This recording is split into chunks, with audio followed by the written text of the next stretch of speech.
महाभारत में अर्जुन, कर्ण, भीम और अश्वत्थामा जैसे महान योद्धाओं का नाम हर कोई जानता है, लेकिन एक ऐसा रहस्यमयी योद्धा भी था जो सिर्फ 3 बाणों से पूरी महाभारत का युद्ध समाप्त कर सकता था।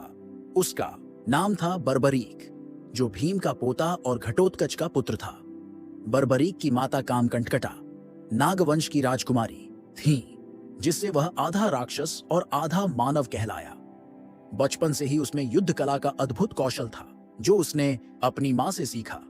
उसने भगवान शिव और देवी दुर्गा की कठिन तपस्या की, जिसके फलस्वरूप उसे 3 अमोघ बाण और एक दिव्य धनुष प्राप्त हुआ। इन बाणों की शक्ति इतनी भयावह थी कि पहला बाण किसी भी लक्ष्य को चिन्हित करता, दूसरा बाण उन्हीं लक्ष्यों को भेदता और तीसरा बाण वापस लौट आता। और यह काम पूरे युद्ध में बस एक बार भी होता तो दोनों सेनाएं समाप्त हो जाती। देवी ने बर्बरीक से एक वचन भी लिया था कि वह हमेशा युद्ध में कमजोर पक्ष का साथ देगा। जब महाभारत का युद्ध प्रारंभ होने वाला था, तब बर्बरीक युद्ध भूमि की ओर बढ़ा, यह सोचकर कि वह धर्म की रक्षा करेगा। लेकिन उसकी प्रतिज्ञा और वरदान की शक्ति को देखकर श्री कृष्ण चिंतित हो उठे, क्योंकि जैसे ही पांडव कमजोर होते वह उनकी ओर से लड़ता, और फिर जैसे ही कौरव कमजोर होते वह उनका साथ देता।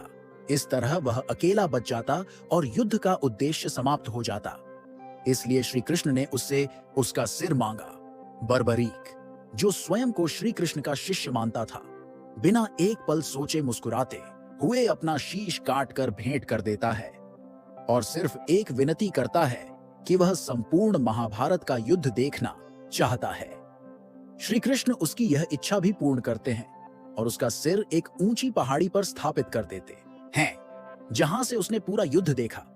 आज उसी बर्बरीक को खाटू श्याम जी के नाम से पूजा जाता है, एक ऐसा योद्धा जिसने कभी युद्ध लड़ा नहीं, लेकिन त्याग, भक्ति और बलिदान की ऐसी मिसाल कायम की, जो आज भी करोड़ों लोगों की आस्था का केंद्र है।